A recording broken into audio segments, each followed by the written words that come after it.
Well, we're here in the back of the GTV6 for a little update. What's going on with this thing? I've been pretty busy at home, so I haven't had a hell of a lot of time to work on this. However, we've got the gas tank out of the car. It's over yonder on the table over there. The rest of the fuel lines are all off. Everything's back together, ready for when I fix that little problem with the tank. But before I go and do that, I got some cleaning to do. It's actually quite nasty back here.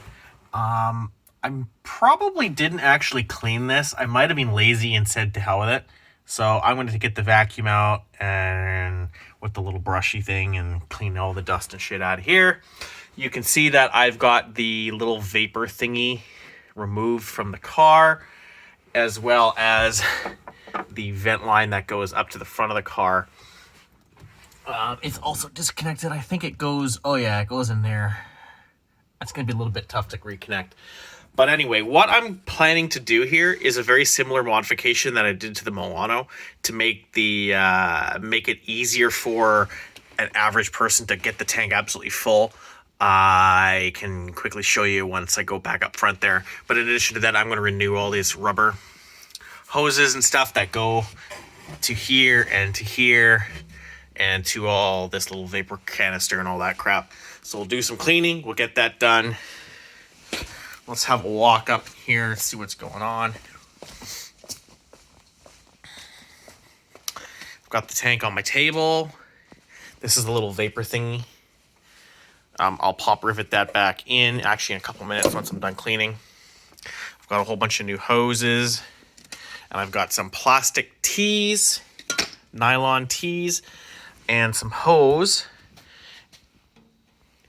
This is actually where it was leaking from. You saw in the last video me looking up at this and seeing that it was leaking from, somewhere in here. What I decided to do, you can see it's all finished now, but you can't really see what I've done. Basically, it came down to there was a very small crack in one of the original welds in here.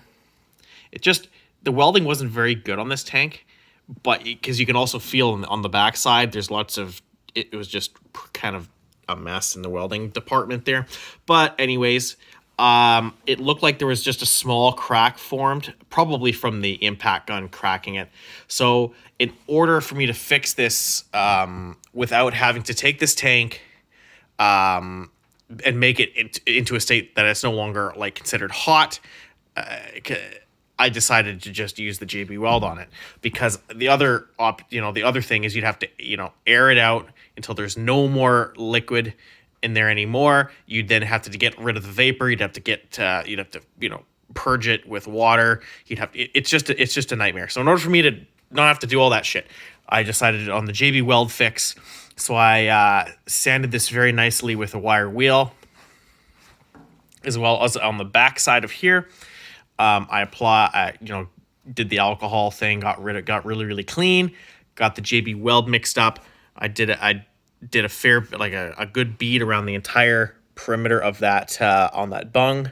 And then also did the same thing with my finger on the inside of here, so that it's kind of got a double chance of sealing. There's a good chance that probably will be fine. If it's not, then obviously the tank's going to have to come out again. I'm going to have to take it to a shop and have it done properly, because it's not something I have the ability to do in my shop right now, because I don't actually own a welder any longer. So in addition to doing that, I noticed that over a period of time, the gas gauge, when you're filling it up, even though the tank was absolutely full and coming at literally out the bloody spout, the gas gauge would only be 7/8.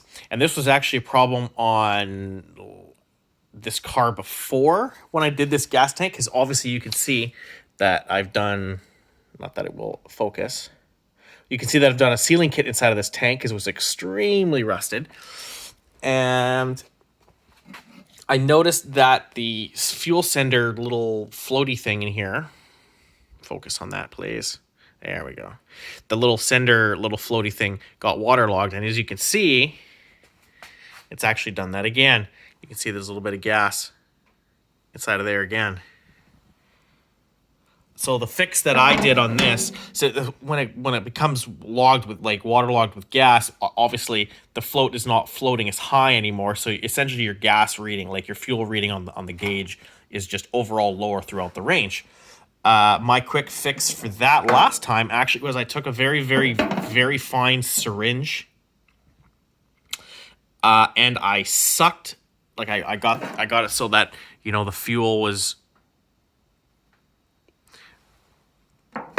right in a certain spot. I got a syringe and I sucked it out.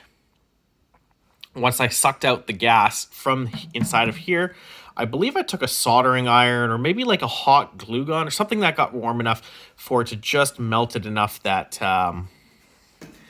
it was sealed over again. Obviously that that fix lasted a good amount of time. You can see actually that's where I did it right there.